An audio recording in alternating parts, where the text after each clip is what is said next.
Kanun Menteri Kelashiamru ikarai ben ithuh purano ya kishajar ars patli ki Longiing ki basa be-aiñ ya kajaka Sorkar ke badan ha balsri gitem bad wari nagre ki bahab ha William Nagar ha distrik East Garo Hills kum kinong Shongwai.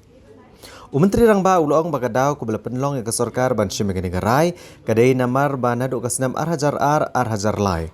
Kanun Menteri jong ke Sorkar jela keladak ban shim gani garai ban ajing ithuh no iki Longiing ki basa be-aiñ kum kinong Shongwai. Nrei shim na pentrekam. Ke Sorkar kan se soino do ke sekolar bat baru kini ki Longiing bagian longno kinong Shongwai. Nrei ke jaka long trahi ke Sorkar jela bar mangru 10,000 square feet ya kawai ke Longiing. Pada kedor jong ke Baiwai en pensyong nongrim kat kum ke jing bodor jong ke Garo Hills Autonomous District Council. Ulong ba ke jaka hawari nagre ke long R.Sannot lak tengka si bigha. Pada kejaka ha balsri gitim on pensyongdor iwei poin prah nyolak si bigha bat ki Longiing kinhab ru ban siaw ke Baiwai malau benai.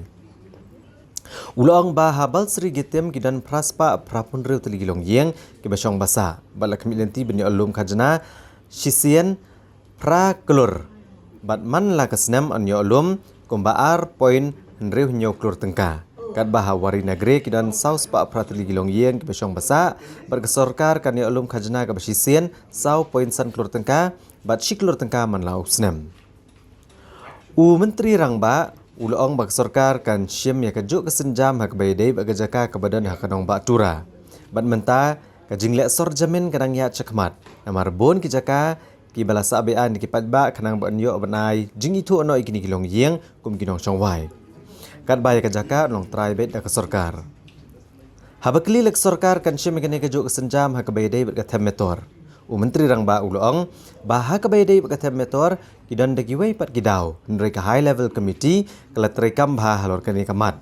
Kebelah saateng labon snem badan ia baja ke jing start jong ka high level committee bagan wat kilat kelenti ban penbet no ya kani kamat. The first thing is there are only two ways to move forward in a situation like this. One is to evict the people who are staying there, and second is to find a way to settle things and find an amicable solution.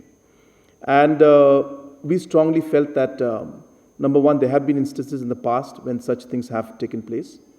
And number two, that the situation right now with these people staying there for many, many decades, if eviction were to be done, it would lead to law and order situation at very, very extreme end.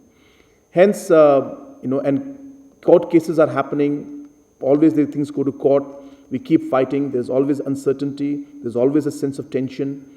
So the government and the cabinet felt that the best way in creating a win-win situation would be to keep the ownership with the government, with specific conditions mentioned, allow the people to stay there on a lease and a long-term lease basis, earn revenue while we do that, and as I said, and have a specific control over any kind of future situations that may come up. So it's a decision that the government has to take. In the past, the governments in some areas, as I said, William Nagar was, of course, the decision was made long time back, but it wasn't implemented. We felt that it's important to go ahead with it. So that's the decision that we took, and we feel that keeping the larger interest of the people in those areas, it's the right way to move forward.